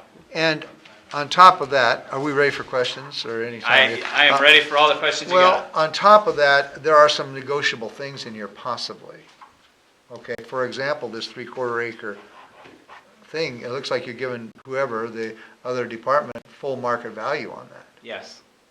Well, I mean, what are we just taking it from one group in the city and giving it to another group in the city? So It would be a utility transfer. yeah, correct. so that's not a big savings because we all need money in all those departments anyway. But, you know, usually with real estate things kind of like that, if you were doing something that you don't usually, you know, we don't pay full market value most of the time. So I don't know if that's if it matters much because of the fact you're taking it one from, you know. That's going to be a decision for the finance director.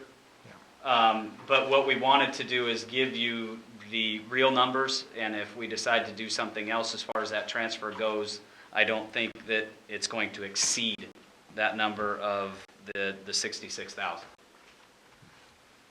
Craig, I just want to make sure too that none of the money that is set aside for the C Street cleanup is going to be used No. for, so we're still building that fund. The only thing we're using is we're asking to use the split body, the new Okay. split body truck Which money was separate. to implement all of these upgrades that we need to move forward. Okay. And I guess one thing just to clarify, all of these have to be done together. Mhm. We can't necessarily break them out. That was one question that Greg had for me. Well, why don't we just do the roll-off box? Because it generates the most revenue. Well, the problem with that is if we don't do the single stream recycling and move to the rest of it, that's very difficult to do with current staffing levels because we've got all of those trucks out on the road following each other. And then we would have to hire another employee, and all of our net revenue goes down the drain in salaries and benefits. So I'm really happy with this report. I know you guys have been working really hard to come up with innovative ways that we can keep our solid waste utility as a city-run utility. So this looks great. Congratulations. I'm very Thank you. impressed. Thank you. I think you moved a few little numbers around to get it within the $110. I mean, Actually, to be honest with you, we did not. you just threw it on the wall and that's what you got, huh? We threw everything out there and figured everything in, and actually, up till even this morning, I had forgotten to include the depreciation of the rear load truck that we would need for cardboard. And actually, we were under until I caught that this morning. So Wow. we added another $55,000 in cost to that. So, yeah, don't ask me how it came up Well- to that, but that's where it ended up. Here's the deal, is as a salesman, and you're a good one, what we need to do is, I need to think about this as we all do. We need to talk to maybe our city administrator a little and our treasurer, because we have a commitment to be, represent these people out here who the rates are, you know, they're suffering under that. Anything that will help them or alleviate and do the best we possibly, that is my goal, and that's partly why we're asked, we need to look at the numbers and look at how we're doing this. So I appreciate your wisdom, but, you know, again, I want to, with our city administrator and maybe the financial director, just, you know, get some touches on exactly, you know, if I missed a question, I want to make sure before I sign on to something that I got the best available science, so. Definitely. Yeah, and we have, when we were talking to Mr. O'Leary, it was a much more extensive report to him. We have made it a little easier to understand just because it was very, very difficult through all of the pieces to understand. And there was a lot of financials that we did work with Kathy Byerly on. So, yeah, any questions that you do have for them, I encourage you to ask, just to make sure that we haven't missed anything. But over 6 months, we've come up with multiple ideas and I know you've been gone to staff working on it a long time. Yeah. So Okay, does that complete your report? it does. Okay, any other questions? You have to follow the rules just like Maryland. If you sign in and you can, just the way we do it, Mike. Do you want to do that? Okay, sign your name in, please. You can sign in here. I brought it over here with me. And what we'll do is we'll just have a comment ahead of our public comment period, but we'll try to, I didn't make the rules up, I just try and force them. I let Marilyn in on that one a little earlier. It's hard, I've been sitting out there, I used to do it all the time. Frank called on me. It wasn't me. Yeah, I know, okay. All right. Mike Olson, a couple of things came to my mind as I heard no talk of capital reserves set aside for upgrading stuff. If you're going to not get your split body truck this year, how long before you'll need a split body truck? And what is that going to do to the rates? You never talked about any rate increases going forward at all. My other question is, how come there's no talk of a franchise fee that I've been asking for 4 years, and still nothing in your study about what that would generate at all by charging Mason County Garbage a franchise fee to operate within the city? All of the utilities have a franchise fee attached to them. Cable, PUD, everything. Mason County Garbage does not. I don't understand why that's never been brought up. I had conversations with Rick Frederickson, who was amenable to it, but I think if you start competing with him, he won't be. So I think you better look at that stuff. Thank you for your comment. Thank you for your input. Okay, are we done with your subject? Close to it? Yeah. So we move on, we have another presentation to Sure. do. Would you like me to respond to any? You certainly can, yeah, absolutely. As far as the purchase of a new truck, we certainly looked at that. All of our trucks at this point are being depreciated out. Those funds are going into a special account to purchase additional trucks if need be. I think we would put, by taking one of them off the road, we put buying off a new truck until somewhere around 2018 to 2019. And at that point, we would have enough depreciation out of these other vehicles to make that happen. As far as a franchise fee, I know that we have talked about that with Mr. O'Leary, and I'm not sure where that's at this point. We didn't include it in this study, and to be completely honest with you, at this point, if we move forward with this concept, I'm not sure Mason County Garbage is going to be doing business within the city limits anyway, in any way, shape, or form. I just said it might be an important thing to have a number. It could be as high as $80,000, which you're leaving on the table. Yes. And is it worth If we don't move forward with any of If you this. don't move forward, Yes. you crunch those numbers to see. Duly noted. Worth it. Okay. Duly noted. Thank you. All right, are you next there, Greg? I am. Thank you, Commissioners. Thank you. Thank you. Thank you. Thanks, Craig.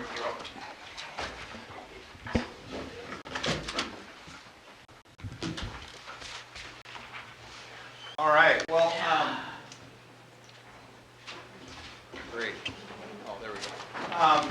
I'm very happy to announce that we have taken delivery of a first step in a GIS for our city of Shelton. And I just thought it would be kind of a good idea to give you a little demo of kind of the information that we do have. This is the very first baby step, so to speak, of getting the start of a GIS, which is Geographic Information System, which is really a mapping system by which you can tie infrastructure to that. And so what we did is we moved forward in mapping our storm system, and then we clipped different layers of information from Mason County Public Works' GIS, they were gracious enough to let us clip some of their layers. Of course, that means they're frozen in time. If a parcel line changes or something like that, we wouldn't reflect that on these drawings until such time that we get another update. But my hope in the future is to work with Mason County and actually become a real-time, have things, interlocal agreements so that we can get updates. And we may actually end up moving this to their data, their servers and that. Right now, this is hosted on not our server, but our consultant's server. And so this is actually a website that you can get to off of your phone. You can get to it off of your tablets. It's just like any other website. You can hook to it and drill down on information. So let me just start out by kind of going through some of the tools that we have here. This is the initial screen that, stick that up there. This is the initial screen that we have. I guess this map from our consultant was taken from Google Maps, and it kind of is cropped to, I mean, you can continue to zoom out and actually go all the way out to the world, but this is where it kind of zooms down to. But the city limits are shown in red here, and as we zoom in, we can do that. This thing's going to move around on me, but actually that goes for a good point. The first demo maybe I'll show you is if it's off the way, over here, up here there's a house button, and if you click on that button, if I can find my mouse, there we go. Click on that, it takes you back and centers you on the entry screen. So that's kind of a back step button, and that works at any zoom level. So if you're zoomed in tight on the city here, in our downtown looking at something, you can click that same button over here, and it'll take you back out to that zoom extent that we just looked at with the red city limit lines. So as we start to drill down, certain layers come on at different elevations of height, so to speak, of scale, and you start seeing the green infrastructure of our storm layer. These are pipes and manholes and everything that is in our system. There's also some zoom buttons up here. There's a plus and minus, and if you click on the plus, you zoom in tighter. You click on the minus, you zoom out further, and all of these layers are geographically on top of one another. So the vision here is that you can turn on and off layers, and point A is the same on each layer, so that you can see things in relationship to one another. And this is just something that we'll continue to build on as we move forward. The other thing up here is a geo position. Right now, this position, anywhere you're on the map, you'll see down here in the very bottom a latitude, longitude call out. I probably am going to get this changed to a northing and easting, but wherever your mouse is on the screen, that changes. Let's see what else. So as you start to zoom in here, and let's zoom in just a little bit more here, you start seeing some of the elements of the drawings. You see catch basins and manholes and outfalls. And up here under the layers, if you click on this button up here, you get a list of the layers that are available to you. As you click on this legend button, and you're wondering what each of these symbols on the map is, there's a legend for that, so you can see what those are. The diameter of the pipe is based on line thickness, so the smaller the pipes, the thinner the lines, the larger the pipes, the bigger the lines. See what else here. So let's also, you can collapse these. There's also different base maps. Now this is your introductory base map, which is this light gray shade here. You also can turn on a darker shade, or We also have a digital orthophoto, so you can actually turn on buildings, you'll see sidewalk, anything you can see in the picture, you'll see on this. And it's pretty good. It's not the best. They make digital orthophotos like this that are a 4-inch pixel, but these I think are about 1-foot pixels. And as we zoom down and start looking, you can start seeing, crosswalks. You can see the ticks out there on the street for the different lines that are only about 4 inches wide, but when you have 1-foot pixels, you can start seeing things like parking. You can see the parking striping and that. So my vision is to have our crews now go in and look at this infrastructure map of our storm elements and make sure it accurately represents that. And this will be things that we will build on. And if things, if there's a catch basin over here and they didn't catch it, then we'll put that into it. And eventually this thing will become quality control to the point where it will be the only maps that we will update. Now the exciting thing about these maps, and there's some handouts I have around here, and these you can take to look at. But as you start to drill down in and look at these things, I'm gonna go to this little box right up here, which is a geocoder, and as you go to that, you can type in an address, and it'll actually take you right to the address. So 326 South 5th Street. Oh, she wants to see her house. I want to see my house. Oh, my God. what is it? 326 South 5th Street. 326. And then you get a drop down here. It's a big South sinkhole in it. 5th Street. Mm-hmm. Street, Shelton, Washington. Yep. You got it. You're right on top. Here's my mouse. Oh, big fat fingers. South 5th Street. Mm-hmm. There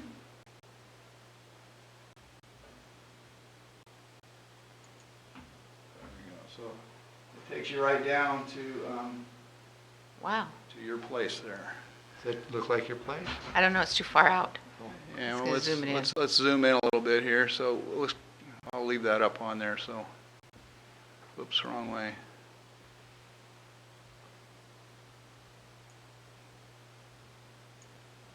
We starting to look anything like home? No, not yet. Looks like a Quonset hut. Right. I'm in the trees, yeah. Here's the Civic Center right here, I believe. Yeah. Oh, okay. So are you south of the Civic Center here? Yeah, I'm just down the street. Okay, in the well, Civic Center. that's where, Yeah, that doesn't look like, it looks like, is that turned around? No, it's a stream. Is that the stream right there? this is Goldsboro. Goldsboro Creek. Okay. Right? Sure, yeah. That's the Civic Center. We don't have that. Grove. Yeah, The she's right street where layers your you white can, box is. That where you your can- white Yeah. box is, that's her house right in there. you can turn on the street layer, and it labels the street. So here you can see this is South Fifth. This is this is Goldsboro Creek down here. Yep. All right. So I'm going to go to this other address that I kind of had picked out to show you some stuff. So I'm going to type that in. This is 1355 West Railroad. That's way up railroad. 1355 West Railroad. There. So this is it right here, which what I wanted to start showing you is this is an outfall, a couple catch basins that are tied down to an outfall on Goldsboro Creek. And so as you hold your mouse over and select an item on here, you get information about that piece of our infrastructure. You can see it's a 12-inch diameter. Well, you can't see it probably, but I'll tell you. It's a 12-inch diameter pipe. It's a storm line. It's reinforced concrete pipe. And that's pretty much the information that we have entered in here at this point on that piece of pipe. As we continue to use this, we may change and add a whole bunch of information about that pipe. Maybe the date it was installed, its elevation, its flow line, its slope, its condition when it's inspected. This could be a tool used by our maintenance crews to do all kinds of things to track that. Your outfall information is here, and in this particular case, there's a little tiny arrow up here that means that there's more than just one layer, but in this particular case, this is a discharge point, and the address is 1322, and so let's go to the next one. I can pick it, there we go. It again tells you it's a 12-inch outfall coming into that, a 12-inch line coming into that outfall. And one more pick, it's owned by the city of Shelton, and it's pretty much the line identifier is it goes into a creek. So there's not a lot of information there, but what I'm telling you, I guess, is that we have the ability to put information there about pretty much every element that we have in the drawing that we are mapping. So the same situation comes up here on catch basins. You pick that catch basin, it says it's a catch basin, and it has an address identification on that. In this particular case, there's only 2 levels, and there's not much more information there. But it does show you that you have, at some point, and probably the next thing we'll do is have flow directions. So you can pick this pipe, and it'll tell you in flow trace all the lines that are tributary to that manhole. So if we end up with spills of some kind in the future, we can trace those upstream and make sure we this thing is so powerful. You go to like City of Tacoma's, which I was very much part of, you wouldn't believe where those guys have taken this stuff. It's unbelievable. And it's so helpful in making sure things are done and tracking things and bringing things back to the map. So let's go on here, and I'll show you a few more things. On this legend, so I'm going to turn back on, well, no, I'll just go back here to layers. There's a couple more things I want to show you here. So at this point, I don't have any parcel lines turned on. You can turn on the parcels of ownership, and they start to come in here. And as you pick this parcel, it gives you the information about the ownership of that parcel. This was taken off of Mason County's website, but it tells you that. It tells you its market value. It tells you its assessment value, what its land use is, who owns it. So all that information that's on the Mason County parcel website has been brought in here and is now available to use. So you can pick any parcel here you want, and that information is available. So you just pick any of the other ones and they're available. So that's one piece of information I want to show you, and the other one is contours. You can turn on these 10-foot contours, and now you get a feel for let me zoom out a little bit here. You start getting a feel for how steep the banks and slopes are. You'll start seeing some pretty heavy contours coming in here. So you can get an idea on elevation, and that'll help us see what direction these pipes are flowing for right now, because we can compare the elevation lines of those contours. Greg, I had one question. This is kind of like a Christmas present to you, isn't it? It is. I mean, to a public works director, having this, you are sharing, like opening up a Christmas present to us, aren't you? You know, when I took this job, Mayor, I had come from Tacoma, Public Works, 30 years, and 12 years of my career at Tacoma was building the GIS for Tacoma. Yeah. And so I come to good old Shelton here. We didn't have one. And guess what? You don't have one. And so I've been like bugging Mr. O'Leary for the last 3 years since I've been here. But we got one now. That we got to get going on one of these, because the problem is we have senior staff that are retiring, and they know all kinds of information about our infrastructure, and unless we can extract it from them before they head out the door, it's gone and may not be able to be retrieved. It's a good tool. So anyway, I just want to show you a couple more features here. So on these layers, you can turn those on and off.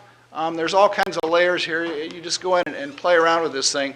But this is kind of a nice feature here. So if we say, for example, I want to use this drawing to capture some pieces of information. There's some buttons up here that I got to get rid of my address search here. There we go.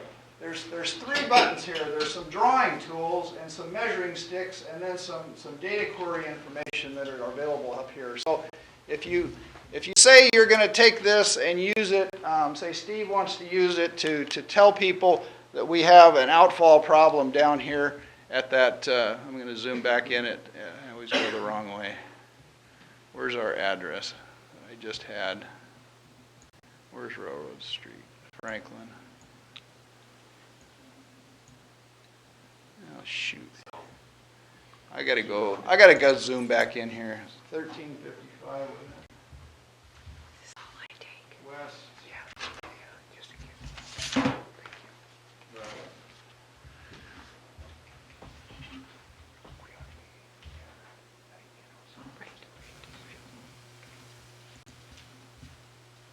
There we go. Okay, so what I'm going to do now is say Steve's working on something here and he wants to highlight this piece of pipe and bring it to somebody's attention. And actually I can pass around a map that I printed. You wanna just take a look at that. I just printed that off upstairs, but this is what I'm going to kind of create right now for you. So you can come in here and over here on this palette tool, you can draw different shapes. So I'm just going to draw a circle, and as you draw that circle, you have the ability to have a transparency to it. So we're going to move the transparency over here to say 75%, and you can change the color of the outline, and you can also change the color of the internal part of the square. So I'm going to turn that on to yellow, and now you just bring your mouse over here, and you can draw a circle around this outfall. And how come transparency didn't work? Here, let's go back up to there. Let's clear that one and do it again. Come on, work. Transparency's on.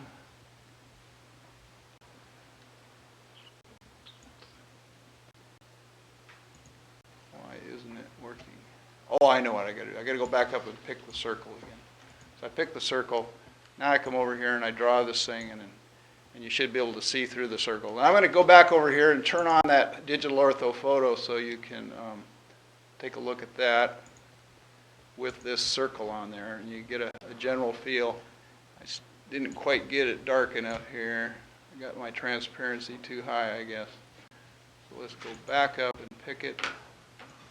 Clear this one. And pick the circle again with,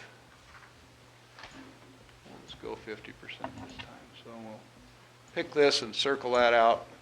So now I can highlight that and send it to somebody. Then there's a feature up here, for text. So I can say this is a problem storm, or whatever. It's just a problem sewer. And now you come down here and you can try this again. So now I can, for goodness sakes, work, will you? Here we go. Clear this, pick that. Now what happened to the other one? I think you need to practice more, Greg. Take it back here. We love it. You saw the picture there. Anyway, you could put text on here if you're lucky, and actually it works pretty darn good. But the one thing I did want to do, which saying, how come when you do a demo, you just hope font color black? That's fine. Got to make this thing work. So let's go over here. Here we go. There we go. Actually, it came in colors. Let me clear that. I want to get a font you can see. And so let's go here.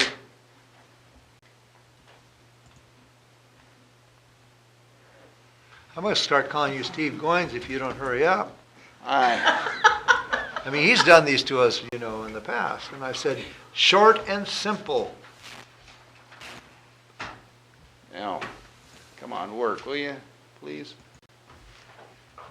All right, it's not going to work for me. Anyway, long story is you can draw pictures on here, print maps, and do that kind of thing. The other thing I was going to try and show you, which is completely fouled up now, is you can come up here and you can bookmark this particular screen that you have captured here. And we're all sharing the same filing name, so you got to create your own kind of name here. So I'm going to just call this one GCC Storm or something like that. Hit enter. And so now, say I'm zoomed way out and I'm somewhere else completely in a different planet on the same kind of drawing here. Get rid of this one and go to grayscale. So I come back over here to bookmark, and I can send this bookmark to Steve, and I click on this bookmark, and it comes back, and it basically draws, it goes, zooms right to where you were, what was turned on, with the exception of the base maps, which all I have to do is come on and turn on the imagery, and you're back down to looking at exactly what we had. And if I had that circle on here, it would actually be on there. So one more thing I want to show you, and then I'll let you go. There's a palette tool up here with measuring devices. There's a ruler here, so you can come into the and you want to say how wide is this parcel. You can click on that and draw a thing over here and click on there, and it'll keep going if you want to know how far that L is there. And you got to double click to finish it. But it tells you that that line I drew, those three lines add up to 302 feet. The other thing you can do is actually come in and you want to know the square feet, and there's different choices here. You can go into meters and stuff like that, but we'll just say square feet. And if you want to know the square footage of this particular parcel, come it's doing weird things again. Stop. Try this again. There, ruler, square feet or feet. That's not what I wanted. I wanted square feet. I should be able to come over here and click there, and click there, and click there, and if I double click, I was. There we go. It tells you that that particular triangle I just drew is 3,901 square feet. So you can use this thing for all kinds of things to figure out different things of size and shape and that. I think that's pretty much it. There's all right. That's kind of the basic start of things, but go out and use it. The URL is there. Go see what you can do with it. It's pretty powerful. So. Thank you very much. All right, next we have last opportunity for general public comment. Seeing no one rushing forward, Commissioner Moore would like to add something to our administration final touches. Okay, well, thanks for that demonstration. I love GIS. The only thing I wanted to do is give an update on the status of cleaning out the dispatch office. We had a good-sized crew that showed up on Friday and retrieved all that we were able to get. Still, as it turned out, we were not able to get the windows and some of the building components that we had hoped to get because of lead, and so they didn't want any of that disturbed. But we had a good crew. We got some larger furniture. We got some of the built-in shelving that is not attractive, but very industrial and will serve as a reminder of how things were done back in the day. So many of the artifacts are stored at the treatment plant, which I appreciate the space there. And then we have artifacts stored in a room in a house and in a barn. So I also wanted to make an announcement that Steve will be doing an update on May 2nd as far as an update on the progress that we're making with Simpson and the future plans for the roundhouse. So that's it. All right, and I would like to take this opportunity to thank Commissioner Moore for all of her hard work above the and beyond the call of duty to do these projects. You know, we all have our pet things that we like to do, and she's done a great job, especially this project. So, now, having said all that, any more administration final touches? Hearing none, our next meeting will be our regular meeting Monday. Oh, no. No, Greg, bring it on, man. Sure. Too funny. I just wanted to make a clarification. Mayor, in the very beginning of the meeting, you pulled an item off of the agenda, and you mentioned that it was a truck. It's actually a Ford Escape. It's a vehicle that we hope to purchase. I just wanted to let you know you will see that next week. Okay. And I'm hoping that the commission would be generous enough to take action on that next week after you have our briefing, because it's kind of the PUD is holding it, and okay. So time clock's running for them. But it's a good deal for us. You'll hear more about it next week. Thank you very much. Any more administration final touches? Hearing none, our next meeting will be Monday, May 2nd at 6 p.m. in the evening. This meeting is adjourned.